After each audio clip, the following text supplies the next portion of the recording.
Pro Group Management. Workers' comp that works for you. Welcome to Nevada Newsmakers. President makes a big speech. We've got the latest, and he's got the rundown.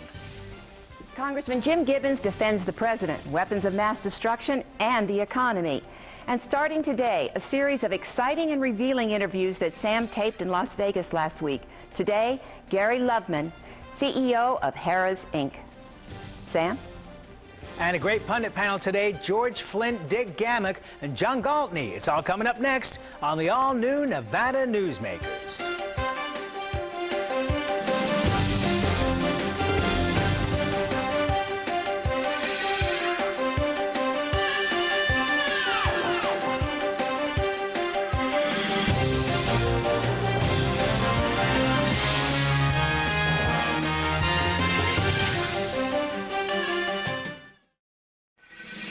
Nevada Newsmakers, brought to you in part by Charter Communication. The Abowed family has an appetite for dialogue. Agree or disagree, have the conversation. All opinions are welcome.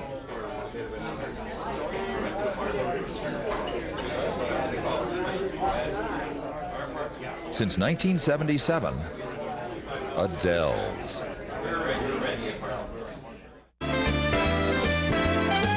Catch us straight, dine at 8. Lucky you. Lucky you. Dance till 1, have some fun. Lucky you. Lucky you. Taste the shrimp, have a sip, try the pool. Play it cool. At the Sienna Hotel Spa Casino. Lucky you. Yeah! In business, the key to success is not the quantity of your clients, it's the quality of your clients. Almost all companies will tell you they want more sales, but what they really need are quality customers who pay their bills on time. With Employer Link's client vendor screening program, we provide comprehensive reports regarding the financial performance of your corporate prospects, customers, and vendors. Build your business with great clients and vendors. Call Employer Links today at 883-3733. If you own a business and want to maximize your company's potential, join the Retail Association of Nevada. Our membership benefits include the Nevada Retail Network Self-Insured Group, providing workers' compensation coverage that can lower your rates. That savings can go directly to your bottom line. We are an effective pro-business organization that lobbies on behalf of our business members. The Retail Association of Nevada, protecting Nevada businesses for 35 years. Call 882-1700 to see what we can do for your organization. This is Nevada Newsmakers with Sam Shad, political analyst Ande Engleman on No Holds Barred Political Forum. Now, from the News 4 Broadcast Center, here's Sam Shad. And back on Nevada Newsmakers, we welcome Congressman Jim Gibbons to the program. Pleasure to have you here, as always. Okay, so how shocked or surprised, or not, were you by David Kaye's revelations? Well, I wasn't surprised. I think, first of all, we have known for a long time that Iraq has been engaged in an effort of denial and deception for at least 12 years with regard to its weapons of mass destruction. It has run up into the United Nations efforts. It has stopped them dead in their tracks from trying to accomplish their mission. I'm not surprised that with the effort of Russia and the effort of many other countries, that Iraq has been so successful in denying and deceiving the world about its weapons of mass destruction. But they didn't have any. Well, yes, they did. We do know they did. What we don't know, Sam, and this is the real critical question, where did they go? Because we know that he used them on the Kurds in the mid and late 90s. He used them against Iran in the Iraq-Iran war. We know he had them. We know that he's used them. We don't know where they've gone. Okay, but I mean, you know, you had embargoes, you had the United Nations weapons inspectors, and you had bluff. I mean, at this point, it seems that all the things that we were attempting to do. How do you count those, Sam? How do you account for the hundreds of thousands of dead that when you looked at their bodies and when you did the research afterwards, you saw they were killed with chemical weapons? Excuse me, but yesterday the president said on Meet the Press that, true, they couldn't find any weapons of mass destruction, and that the reason why he went to war was because of the potential and possibility that at some point Saddam Hussein might have a nuclear weapon. They'd have found some evidence of some nuclear materials and so forth. Are we now going to wage war on people because of woulda, shoulda, coulda, and maybe? Well, we did that in 1998, didn't we? December 16th, 1998. The woulda, shoulda, coulda Clinton administration took weapons of mass destruction as the basis for which they bombed Iraq. All right, let me ask you this, Congressman, because you're on the Intelligence Committee. You may even be taking over the Intelligence Committee from Porter-Goss when he steps down. Are you not concerned that the information that and you know, I have to explain this to the public. National Weather Service collects weather information for everybody. Every weathercaster you see anywhere gets their information from the same place, and it appears to be the same way with intelligence, is that you get it from the same sources. You get to see it, the president gets to see it. Are you saying our intelligence isn't any better than weather forecasts? No, what I'm saying though is that we're getting it from one source. Do we need to revamp our intelligence services and so that we get better information? Because unless suddenly these weapons turn up in Syria, is that where you're suggesting they might be? They can be anywhere, and that's what worries us. They can be even in the hands of some of the terrorist groups that have been after weapons of mass destruction technology and capability for a long time. But let's go back to your question, because it's a very good question. First of all, the CIA director is the head of all of the intelligence agency groups, with the exception of the Defense Intelligence Agency, which collects its own. Now, the FBI is not a collector of intelligence, so to speak, but the CIA is in charge of the National Security Administration. It's in charge of the CIA. It's in charge of NRO, the National Reconnaissance Organization, a broad umbrella of coverage where information comes in and it goes to a single unified organization called the CIA. From there, it's disseminated out to both the president and administrative officials as well as Congress. So perhaps what we need to do is expand our ability to collect information. You know, one of the things that was really a problem was we kept saying we didn't connect the dots prior to September the 11th. The real problem was we didn't collect the dots to be able to connect prior to September the 11th. Okay, you know, as you look at the situation right now, does it just not concern you that David Kay came out and said that he does not believe that there have been weapons of mass destruction since after the first Gulf War? And that seems to have been the general consensus at this point. Well, I don't think he said quite that. I think he said we haven't found evidence yet. However, we did find cyanide. I think he was like up around 90%. Well, if you read George Tenet's remarks or watched George Tenet, the head of the CIA, who David Kay worked for, George Tenet says the search is not complete. We can't completely rule out the fact that we haven't, or there weren't any weapons of mass destruction in Iraq. We haven't found them. As you know, the amount of weapons we're talking about can be easily stored, easily hidden in a very small area, including a single 18-wheel truck could hold all of the chemical precursors that Iraq and we have presumed they've had since the beginning. Have you read the intelligence reports yet that are coming from both the Senate and House committees at this point? I know that report is in your hands. Have you read it yet? And, parts of it, yes. And is there anything at this point that's outstanding that you can talk about? Well, there's a lot of classified information in there that you cannot talk about, but there are some things in there with regard to capabilities and things that we have already been discussing openly and in the public about the ability of our intelligence agencies to have stronger human intelligence capability, stronger language capabilities. Those are needs that we've already talked about, and we're going to put those resources into our intelligence groups. We're going to expand a lot of our deficiencies that were created after the Cold War was over with, because quite frankly, government never thought that they needed to have an intelligence gathering agency after the Cold War. Okay, and you have one more here? Well, you're going to let me say something? You can go, dive right in. Quickly, I want to change the subject to the economy. Sure. Walmart opened up 2 weeks ago. 11,000 people turned out to apply for jobs there. There was I guess from what you said, a new program that came before the House last week that you voted against had to do with extending unemployment benefits. Why did you vote against that? Well, first of all, it wasn't just extending unemployment benefits. We'd already extended unemployment benefits twice in the past.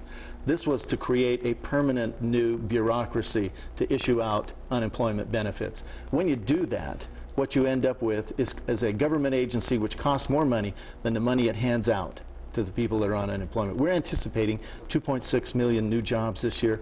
We're anticipating that the money the state already has in its unemployment account today, the money that the federal government still has in its unemployment account in the billions of dollars is adequate to cover the unemployment benefits of those unemployed workers through this coming year. So by creating a whole new bureaucracy, I think is fiscally irresponsible in a time when we're worried about deficits.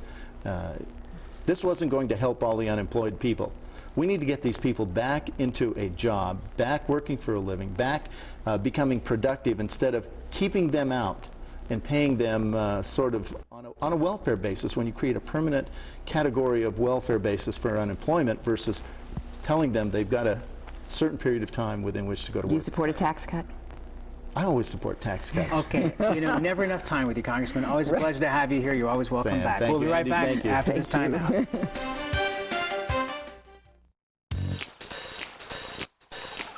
Atlantis is cooking up a party. It's every diner's paradise. Toucan Charlie's Buffet and Grill, voted Reno's best buffet by locals year after year. Experience the Mongolian barbecue, new Asian station and sumptuous exhibition stations filled with fresh entrees, salads, and desserts. Try the Friday night seafood buffet and Sunday champagne brunch. Atlantis.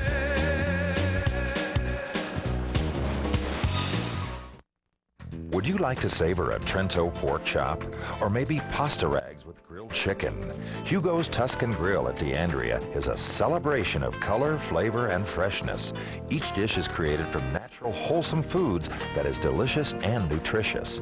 Hugo's is a comfortable restaurant with breathtaking city views. If you enjoy great food and good company, visit us here at Hugo's. It's the best that dining can be. 2900 South D'Andrea Parkway in Sparks. Allegra is Northern Nevada's #1 offset printing and digital copying facility. From disc to destination, Allegra utilizes tomorrow's technology today. We specialize in booklets, catalogs, manuals, newsletters, stationery, and envelopes. Xerox, Docutech, 4-color printing with Heidelberg Speedmaster, desktop publishing and design, graphic services, pickup and delivery. If you need printing, Allegra can do it. From disc to destination. To experience the royal cuisine of India, you need some serious magic or simply transport yourself to India Garden, right here in Reno, where you'll discover Indian specialties refined over centuries. Sikh kebab, tandoori dishes cooked in our own tandoor oven, biryani specialties, curries, fresh-baked Indian bread, over a dozen vegetarian dishes, even dishes rare to India like dosa, South Indian-style crepes. India Garden off South Virginia near Sports West. We are India. And now, back to Nevada Newsmakers with Sam Shad and Ande Engleman. And back on Nevada Newsmakers, we're with Gary Loveman. He's the CEO of Harrah's Corporation, and it's a pleasure to have you here. Pleasure to be here. I want to talk to you first of all about, this winter has been pretty rough in northern Nevada, several weekends in a row with bad weather. Phil Satry, the chairman, seemed to have a firm hand on the tiller when he said, don't get overexcited, the numbers have dropped. What's your response to this? Well, this is just another year of our experience in the trials and tribulations in northern Nevada. We have a joke in the company about what do you call the day after a big snow in northern Nevada? Sunday, right? What we've got to do is work hard to find ways to get people to this beautiful part of the country without making them drive over a pass from California. The region is just too dependent on inbound central and northern Californian traffic. We need to find ways to get people in a predictable, long visit way into northern Nevada from the east. Okay, are we talking charters? I think you're talking charters and private methods to overcome the shortages of air travel into that market currently. Now, that's something we're working on. We have a big database of gamblers around the country, and we're trying to mobilize those folks into northern Nevada. You're in a unique situation where you manage Indian casinos, you also run properties in Nevada. How are you putting those two together to benefit both? Well, they're rather separate things. I mean, we're obliged and we're happy to work on behalf of the interest of the Native American tribes with whom we contracted. So there are 4 of those, and they're in places like Arizona, Kansas, North Carolina, and California. And there's nothing inconsistent with our own business interests elsewhere and the interest of those 4 tribes. Now, when there are tribes that compete against us, like the Thunder Valley tribe, they're just a competitor like any other. Okay, but are you trying to market, for example, San Diego? We're starting to get some air service in here for Northern Nevada. Are you trying to market those people to come up and experience what you have up in Northern Nevada? A big part of the way Harrah's operates is to get customers who visit us in one location to come and visit us in another. And now more than a quarter of the company's revenues are generated exactly in that fashion. So we do try to get Southern Californians to come to Northern Nevada. Okay, Horseshoe Club just closed, and it's now been bought by Harrah's, a branch of the Horseshoe Club on this strip. Well, we're going to look at opportunities to develop the Horseshoe name in Las Vegas. We think it's a fabulous name. There is a rumor, of course, that near the Wynn property, you may have a Cove project going. Well, it's an attractive site, but we'll look at a number of places along the strip where we think a Horseshoe Casino could be developed and see which one makes the most sense. And what happens to the Binion Poker Tournament? Binion Poker Tournament will go on as planned this year. We're going to talk to the players who are participants in that tournament this year, see if they want to keep it right where it is, see if they want to move it anywhere, and just really go where the nature of the business takes us. It was a pretty tough legislative session, and Frank Fahrenkopf at this summit was talking about how even a 0.5% increase in the gaming tax was a huge hit on the gaming industry in Nevada. And he talked about that when you increase taxes in a place like Nevada, even to that extent, you're going to affect growth. Do you see growth slowing down? I mean, the crane is the national bird of Las Vegas. Right. Well, the Las Vegas market continues to be very robust. Now, it's worth pointing out that if you look at room rates and other measures of activity, in many instances, we're just getting back to where we were September the 10th of 2001. So we should pause a little bit before we become overwhelmed with enthusiasm for this. Times are good. We have to be very careful about choking this off with taxation, though. And Frank is right. 50 basis points, 100 basis points of increased taxation on the state's principal industry is a very scary thing.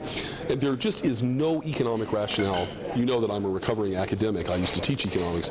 There is no economic rationale to have one part of the business community taxed at an extraordinary rate and all other businesses excluded from taxation altogether. Now, people are familiar with this in Nevada because they've lived with it, but when you come to this as an outsider, as I do, it's mind-boggling. And this should have been fixed in this last session. It just wasn't. Okay, do you think it's going to come up again at the next session? Or is I can't see how it wouldn't. I mean, I think that putting aside the ebb and flow of politics in Nevada, which I'm certainly not a good student of, it's got to be true that at some point this irrationality in the system gets addressed. Please come visit us when you're back in Reno and come on the show in the studio, okay? Happy to do it. Gary Loveman, thank you very much for being here. We'll be right back on Nevada Newsmakers after this.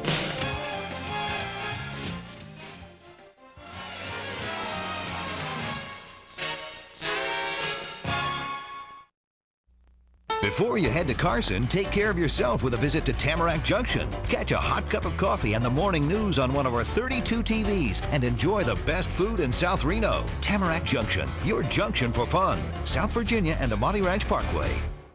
The Abowd family has an appetite for dialogue. Agree or disagree, have the conversation. All opinions are welcome.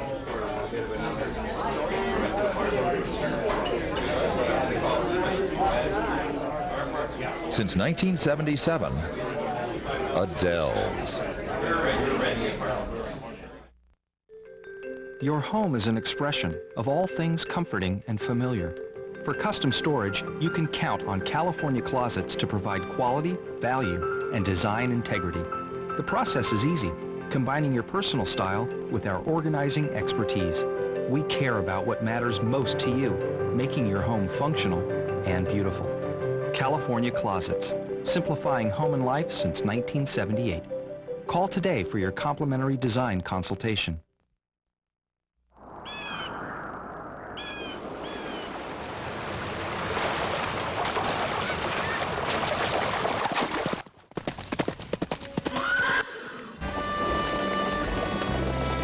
When you sign up for Wells Fargo Free Checking, you get more than free checking. You get the freedom to bank when and where you want.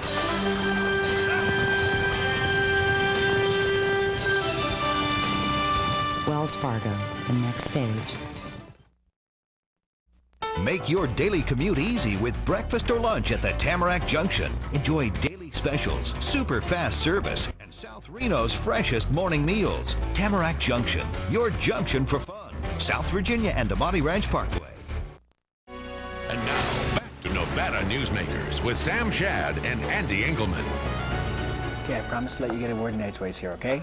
All right. So on the pundit, let's introduce the pundit panel. Let's start out there. See how he is. George Flint from the Nevada Brothel Association, Dick Gammick, Washoe County District Attorney, and John Gwaltney, who is with the school board. Welcome to all of you. Okay, actually, can I follow up just quickly? Yeah, of course. All right. So, what did you think, George, about Gary Loveman says that he's tired of the weekends being snowed down in Reno, and the plan is to bring in charters from the east? Does that make sense to you? Anything they do will make sense to me. I'm in the tourist business as well as representing my unique client. And what we're seeing right now is a terribly soft, very ineffective tourist influx into Reno. I'm closer to some of the tourists because of the wedding business I'm in. And what I'm seeing is pathetic. It's sad. We've lost the Sacramento market. We've lost much of the Bay Area market. We've lost the market wherever there's cheap flights into Reno.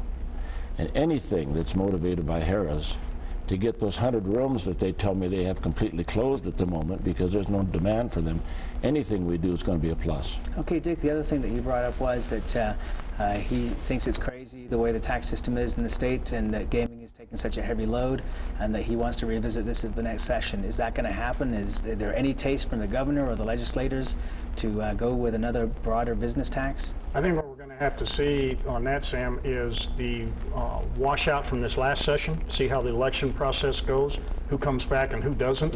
I think right now, today, is there an appetite for revisiting taxes in any form? No. But that may change, it may not. I don't think this next session you're going to see a whole lot of tax activity. And then one thing on the question you asked George about is Chuck Alvey had an article in this morning, Chuck Alvey from EDON, and he's got a great point. We need to be more regionally minded here. The people need to start thinking of this area as a region, not their individual properties, and that's going to help tremendously.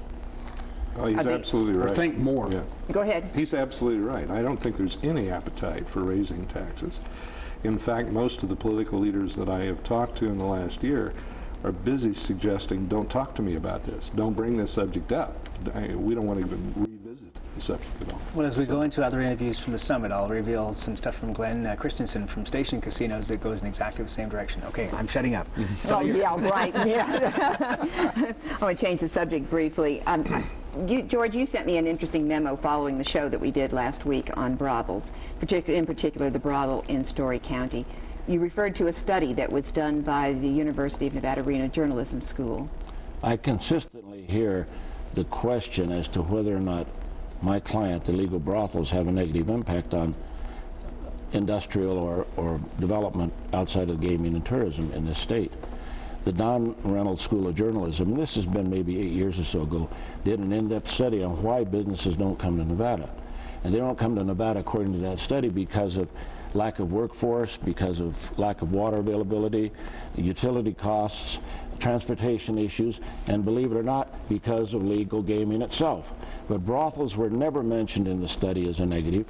And in fact, I know of several cases in Nevada where industrial development looked at the issue of brothels and made a positive decision they would come in. The most dramatic example of that is the big General Motors parts distribution plant, which was only 6 miles away from Mustang Ranch. And there were naysayers that said, oh, you don't want to do this because of that.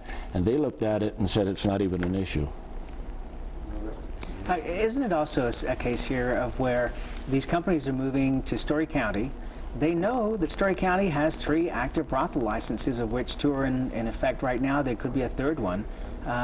Isn't that their choice before they come in? Well, of course, we have 2 dissidents out there, the dog food people and the Calcan people and the Dermody people. And I think that's a personal issue between them and Mr. Gilman. Even since Mr. Gilman has opened up, he's shared with me knowledge that he has several new people who are signing or have signed up to come into the county. I don't know of a single verified case, and I've been in Nevada for 42 years. I don't know of a single verified case where there's ever been a company that has said, we aren't coming to Nevada because of that particular industry. I want to change the subject again very quickly. John, we keep trying to talk about this every Monday. We never seem to get to it, but you sit on the state school board. Right. The state school board has just renewed a contract with the people that do our testing, Harcourt. Yes, Harcourt. Harcourt. Yeah. And they never seem to get it right. Why are we keeping using people that mess up our testing all the time? Well, it's an excellent question. I mean, we're looking at several $1 million worth of investment. Well, the question then bluntly is that most of the major firms across the country have track records equally bad or worse than Harcourt's. Harcourt is at least a name we know, and so in this case, it's the devil we know instead of the devil we could get. And I think the board has decided we're going to stay with the one we know. And how much are we paying them? A little over $4 million. All right. I want to do something they do on the late night talk shows, which is how many people on this panel watched the president's interview with Tim Russell yesterday on Meet the Press? I watched half of it. I did too. Okay. You fell asleep. Now tell the truth. No, it's true. Halfway through, it's like I'll read it in the New York Times tomorrow. Why didn't you guys watch it? I had other things I was doing yesterday. So. There's a lot of things to watch out there, Sam, and it wasn't a priority with me, really. All right, John? Well, I think I watched part of it. I didn't watch the whole thing. I would tell you that I agreed with what the president said in reference to the economy. I think the questions of mass destruction are serious questions for the president. I was pretty predictable what he was going to say. And so maybe it was just kind of anticlimactic. It was just one of those things that you really could predict. Okay, we're out of time. We'll be right back on Nevada Newsmakers after this. It's America's largest historical district, and it's fun for the entire family. Virginia City is where the West comes alive every day, from train rides to gunslingers. Your gang can explore mines and interesting museums, visit historic saloons, and do some great shopping. Virginia City is the ultimate in family entertainment, and it's very affordable. Come up and stay overnight in our hotels, motels, and RV park. Virginia City, the Wild West at its best. I tell you, John, this industry has really changed. Tell me about it. You seem to do pretty well last year. What's your secret? No secrets. Although I'll tell you something. The smartest thing I did was sign up with Pro Group Management. Really? They do workers' comp, right? Yeah. Their services are great. And get this. They saved me 30%. I've heard they saved others 50%. That works for me. Pro Group Management. Finally, workers' comp that works for you. Atlantis is cooking up a party. It's every diner's paradise. Toucan Charlie's Buffet and Grill, voted Reno's best buffet by locals year after year. Experience the Mongolian barbecue, new Asian station, and sumptuous exhibition stations filled with fresh entrees, salads, and desserts. Try the Friday night seafood buffet and Sunday champagne brunch. Atlantis.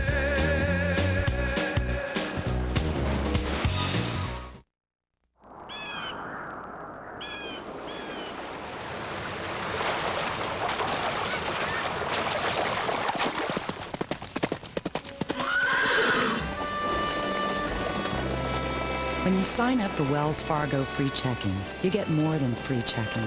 You get the freedom to bank when and where you want.